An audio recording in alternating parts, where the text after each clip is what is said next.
Hey friends, Taggart here. No, you are not hallucinating. This is an actual edited video here on YouTube, not a live stream. Today I published this essay, Truth in the Age of Mechanical Reproduction. It has a lot of my thoughts about AI and large language models and the risks that they pose and the risks that they don't pose. I feel really strongly about this work and I wanted to share it with as many people as possible. Thing is, it is pretty long, and I know that not everybody has the inclination or the time to sit down and read 5,000 words worth of essay. So, I thought I would record a version that you could just listen to at your leisure. If that sounds good to you, you should seek professional help. But before you do so, give this a listen. I hope you enjoy it. And if you do like it, drop a comment down below because maybe we'll do some more of these in the future. All right, enjoy Truth in the Age of Mechanical Reproduction. Count me among those who are alarmed about the implications of AI, such as it is. But I am not among those who worry about machines taking over. I see no signs of intelligence, either from the large language models being hyped right now, or from those doing the hyping. My concern around this technology is more mundane than apocalypse, but more profound than simple economic impact. I'm terrified we're about to lose the war for truth. The TLDR here is, the ability to generate massive amounts of language will be exploited for profit and weaponized to disseminate misinformation against a public that will naively consume this language because it is convenient. Over time, what is true will become indistinguishable from what is hallucinated. My job is to highlight threats to information security.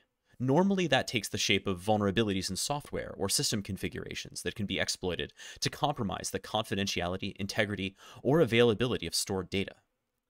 But before I did this, I taught computer science, and before that, I taught English.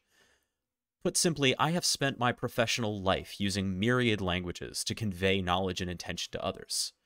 So have you, I suspect, but maybe you weren't as big a dork about the idea. But I have always been fascinated by the ability for us to transmit, however imperfectly, the lightning from one mind to another through language. I'm not sure humans have a lock on communicating ideas and intention, but we sure do a lot of it.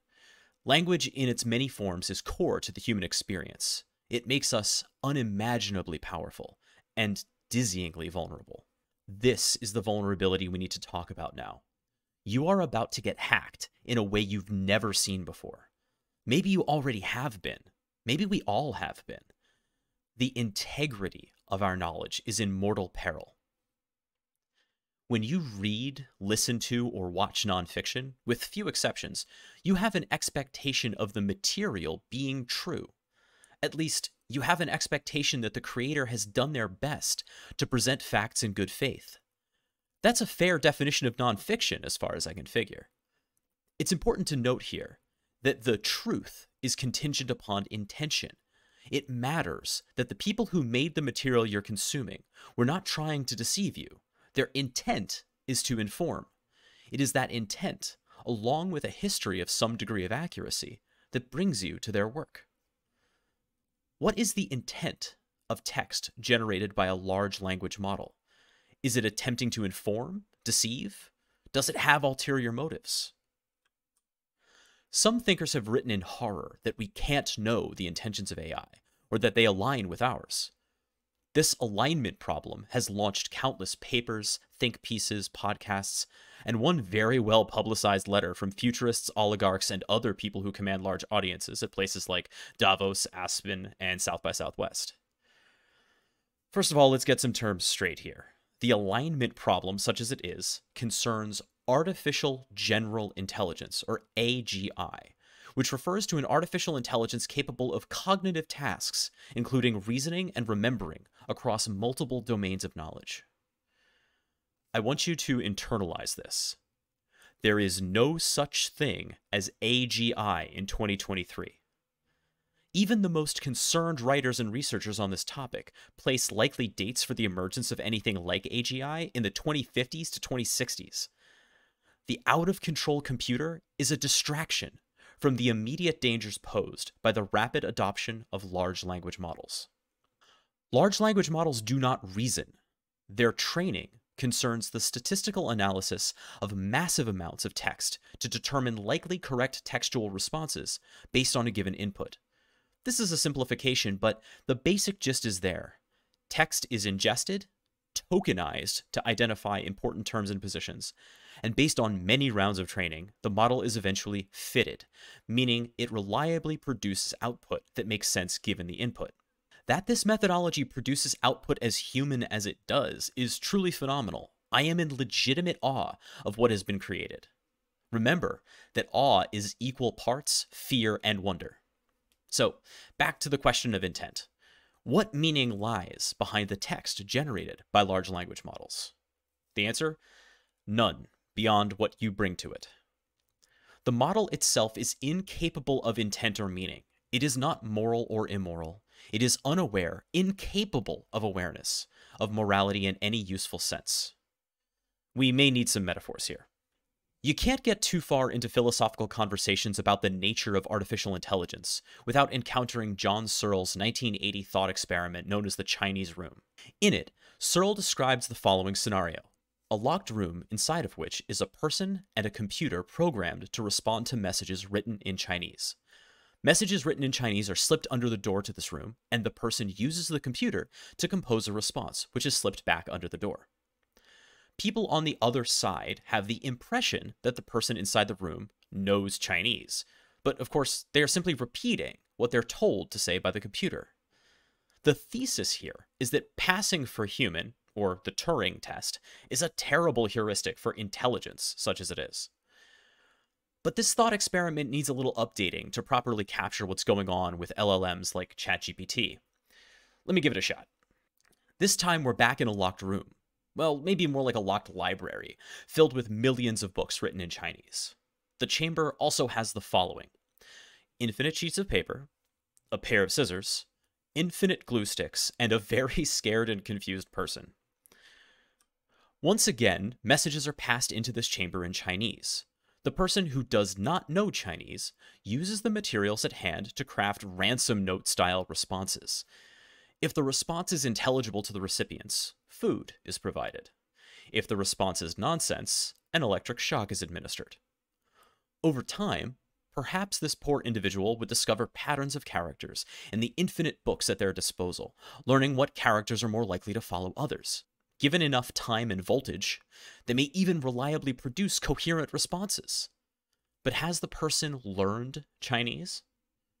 No, because they have no flipping idea what they're saying. They have one goal: produce output that is rewarded. If there is meaning at all in their messages, it extends only as far as, food please, not Shockies. So it is with large language models. The language they produce is bereft of meaning, besides that with which we, the reader, imbue it. For material produced by large language models, meaning is in the eye of the beholder. But here's the thing. Language does not require meaning to be profitable. One critique you'll often hear about LLMs in their current state is that they will frequently make stuff up. The term of art is, I'm not kidding, hallucinating. Ask it for an example of a state law being applied in a court case, and ChatGPT will happily produce a detailed synopsis of a case that never happened, naming imaginary defendants. Even in programming, theoretically a domain with less room for nuance, LLMs often invent parameters, function names, or entire libraries out of whole cloth. Again, the model is not reasoning. It is providing responses based on the weighted likelihood that part of its dataset is what you are looking for next. My favorite example of this has to be ASCII art. Take a look at this. ASCII art is amazing because there's a lot of it in the corpus for large language models, but the models cannot synthesize these snippets of text as a meaningful image. The meaning is lost on it, and so its attempts to reproduce ASCII art make mathematical sense, but that's about it. Now, as fun as it is to find areas where LLMs get things wrong, it's quite remarkable how much they get right, or at least close enough. And that's really the trick here, and a large part of my concern over this technology. If information is close enough to right and easily obtained, people won't care if it's artificial. Be honest with yourself for a second. How accurate are you in the information you convey on any given topic. You think you crack 90%? 95? Imagine a model that could deliver those numbers without years of education, without requiring a salary or healthcare or time off. If you're a knowledge worker, you are now John Henry staring down the steam-powered hammer. What is the output of knowledge work? Is it software? Is it analysis? News articles? Slice it any way you like, knowledge work is represented in only one way: language. That language might be Python, it might be punchy AP-style prose, it might be dense legalese. But as language, it is now a potential target for LLMs. Maybe GPT-3 can't produce the language that you do with sufficient accuracy. But what about GPT-4? GPT-5? The amount of money being tossed at these tools tells us there's even more money to be made in improving them. And who benefits from their improvement? Spoiler alert, it's the same people who always do. If you are a knowledge worker, how much do you think your employers care about your intentions as opposed to your output? How much do they care it was made by a person? Let's speak plainly. If your employer could replace you with a machine that could do your job 80% as well as you, most would, without hesitation. We need not look far for evidence that corporations care very little for the material well-being of their employees, at least beyond what is minimally required for workers to remain productive and for the corporation's reputation to remain intact. Maybe today LLMs are not quite ready to take most knowledge jobs. Still, that argument is pretty weak tea. To bet on LLMs not being able to replace workers is to bet against the immutable laws of capitalism, maximizing profits. If a company can produce what it needs with assets you can account for in capital expenditures rather than payroll, they absolutely will. Economists and philosophers have been exploring the notion of technological unemployment for quite some time. Perhaps most famously, John Maynard Keynes predicted a future of 15-hour work weeks, thanks to technology making the most of labor. Keynes saw this in an optimistic light, perhaps still heady from the inception of the New Deal. One wonders what Keynes would make of our economy of 2023, in which his theories have been perverted beyond recognition, and in which the covenants of the New Deal have been subverted at every turn. Perhaps from this point in history, he'd have less reason to be sanguine about a government maintaining a safety net for those who are no longer able to work to live. The longevity of arguments about technological unemployment often leads to their dismissal. This seems to me shockingly myopic. Warnings about climate change were perhaps less convincing in the mid-20th century before the full weight of the consequences of our emissions became clear. Nevertheless, the bill comes due. It would hardly be the first time a new technology has eliminated or fundamentally transformed labor. I contend the inflection point for language models doing real jobs is closer than we think, not only because of the rapid advances in the models themselves, nor simply because of the insatiable desire for greater corporate profit, but because of this overlooked yet crucial reality. Most people don't really care about the accuracy of what they're told. Yes, even in professional settings. Oh, certainly, there are cases in which accuracy matters, but by and large, close enough is good enough. Ever spend a lot of time and energy on a document that nobody will ever read? What if a language model had composed that document, saving everyone the headache, but maybe costing you a job? It's about availability. Don't believe me? How many people dig through multiple pages, when there were pages, of search results to find the best one? No. Most folks go with the most near-to-hand result. We can start with easily imagined examples like writing ad copy. But what if the synthesis capabilities get just a little bit better? Suddenly, a large language model doing the work of a paralegal or court clerk isn't so far-fetched. Even reporting on major events may be possible given the right inputs. You think an LLM won't soon be able to read a baseball box score and write a game summary? People want answers, even more than they want facts, and way more than they want truth. Think about how we search Google now. Time was, we entered search keywords to find matches, but before long, asking direct questions of our search engines became commonplace. And here we are, creating oracles to sit at Delphi, more than willing to provide us the answers we desperately crave. Are they accurate? Maybe. Are they true? Who knows? And what intention lies behind the response? Terrifyingly, None whatsoever. But will people keep seeking these answers? Absolutely. Just as surely as we prefer junk food to healthy choices when the smell of French fries is in the air. The availability and convenience outweigh concerns about high accuracy. Now that's the first order economic possibility of LLMs. But what happens when these tools for rapid creation of meaningless text begin to flood the internet? We already have a good idea. I know I should cite something about the rise of LLMs used for phishing, but honestly, that's such an uninteresting example. Of course, criminals are going to use anything they can to hustle harder. Even the use of these tools to write malware isn't all that interesting. Honestly, writing rudimentary malware wasn't that tricky in the first place, and GitHub was already full of examples. Heck, that's how ChatGPT and soon GitHub Copilot do it anyway. No, my favorite example is from Neil Clark. I've been a subscriber to Clark's World, a small independent science fiction and fantasy magazine, for over a decade. I appreciate the hard work Neil and podcast narrator Kate Baker put into publishing excellent works of speculative fiction month after month. But in February of 2023, Neil had to stop accepting submissions. Why? ChatGPT was enabling the creation of garbage submissions in volumes never seen before.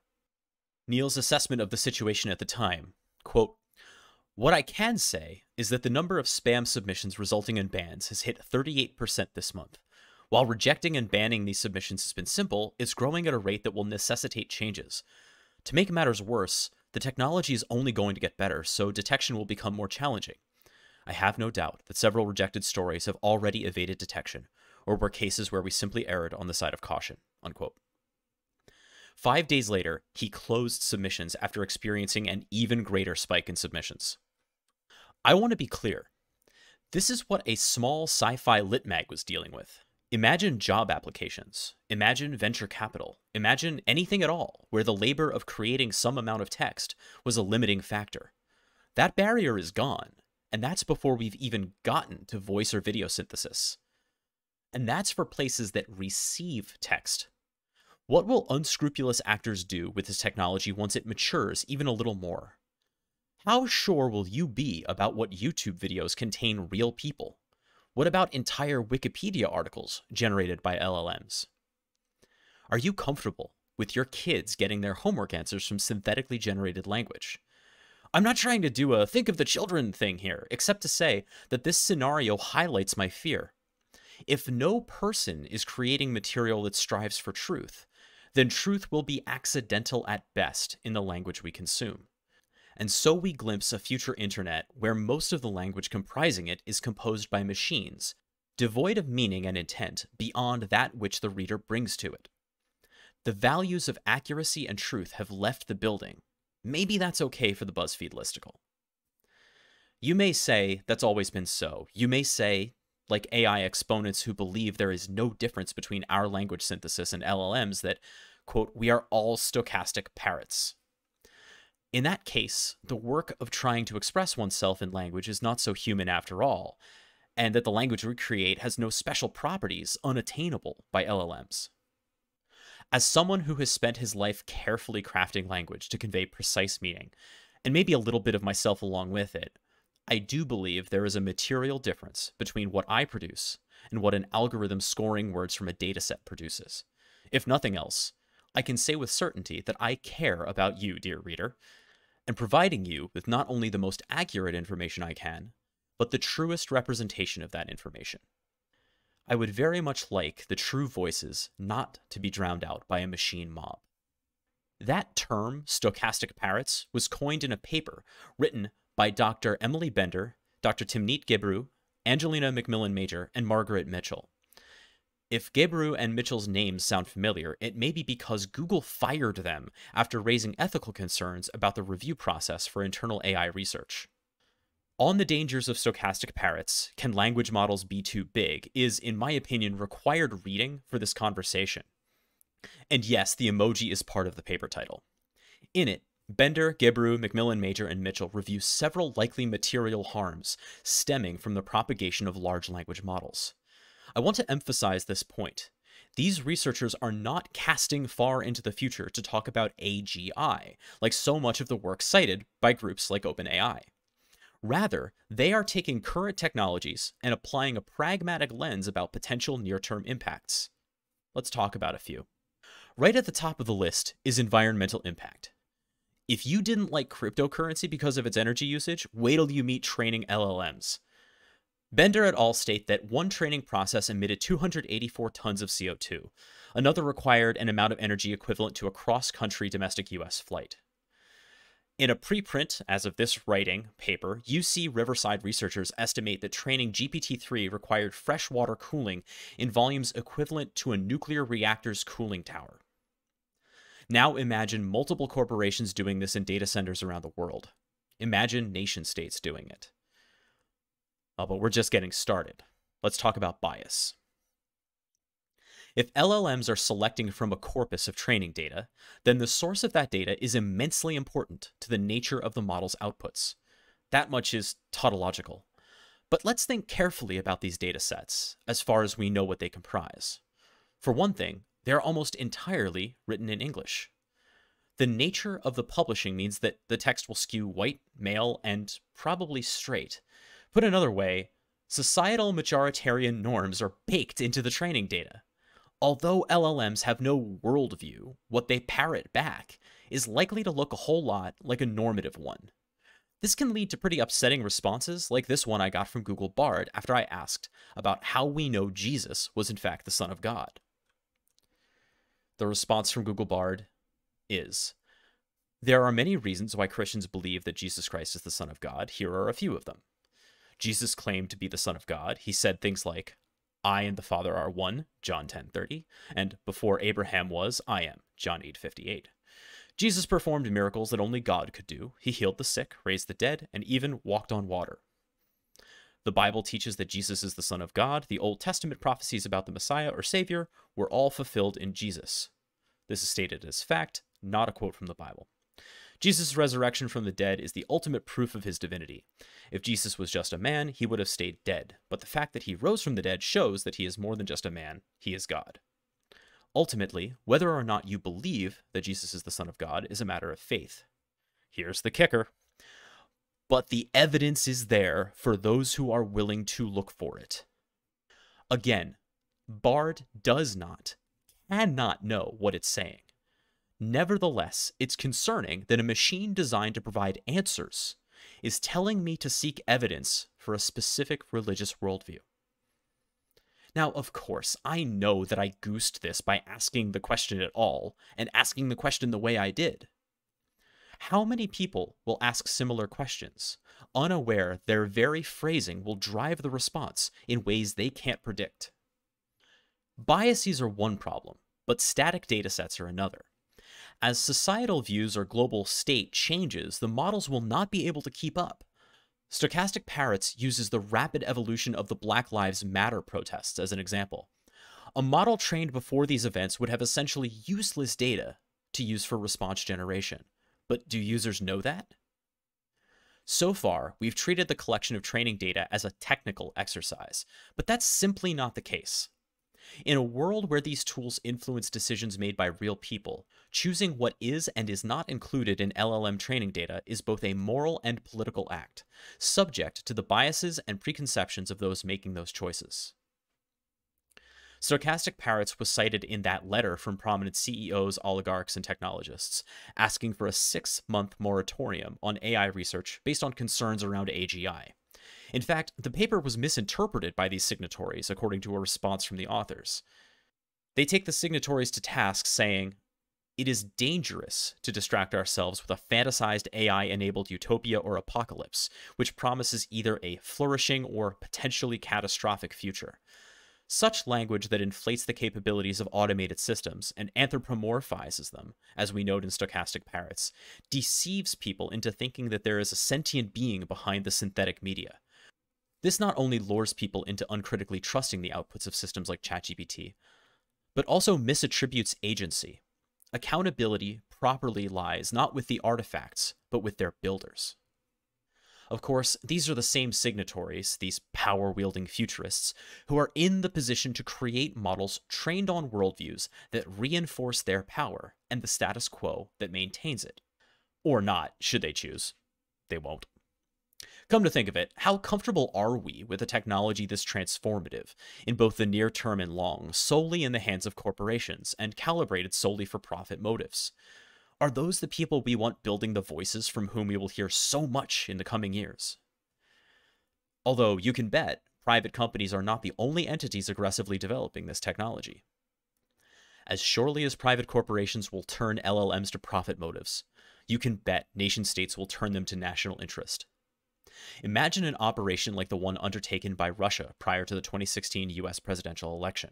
Only this time, the work of spreading misinformation is automated with the power of LLMs. Synthesized news stories flood social media at a rate far beyond any kind of content moderation policy. Fake videos of candidates fly around YouTube, and of course, Twitter becomes bot town, population mostly bots. Everyone has their own slice of what they think is true, but no one can say for certain. At some point, the well will be poisoned even for traditional journalism, since there's no reporting in 2023 without relying on some internet sources. Now imagine China joining the party. Consider the effect of a flood of fake news stories intended to drive the price of oil down in such a way that directly benefits China's holdings in Saudi Arabia and Iran. Or stories about flaws in chips manufactured in Taiwan, forcing a new conversation about whether to allow Huawei or Xiaomi out of necessity. The potential for both economic and political manipulation with volumes of misinformation truly boggles the mind. And certainly, the United States and other major powers will follow suit. How could they not? This technology opens up an entirely new form of information warfare. And I'm certain I lack the imagination to conceive of all the ways LLMs could be weaponized. But they will be weaponized. That much is certain. So you have to wonder, how prudent is it to leave this technology in the hands of private industry, at least without regulation? Think about it this way. Not everyone gets to buy F-22s or Virginia-class submarines. There's probably a good reason for that. If AI in any shape is a strategic concern, then we should treat it as such. It is telling that the futurists clamoring about the utopian and/or dystopian futures promised by these technologies rarely mention regulation. If anything, failure to regulate is considered a potential risk rather than a solution. And I'll admit, it seems difficult to imagine sufficient political consensus to draft meaningful regulation, at least here in the United States. But hey, we might ban TikTok, so I guess there's that. Thus far, we've largely discussed the intentional application of LLMs and the potential outcomes. But the second-order effects of the technology are also cause for concern. What happens when language models begin training on their own output? I don't mean corrective training based on feedback on their responses. I mean as initial data. If the volume of synthetic language approaches what I fear it might, it's inevitable new models will be trained on massive amounts of the output of prior models. The snake shall eat its tail. How many iterations of this training will it take before any trace of human intent or meaning is erased from LLM responses? When it happens, will we even be able to tell? This is the moment I fear above all, when language, this human miracle, loses the ability to convey truth to anyone. Truth is inextricable from intent and meaning, but LLMs have neither.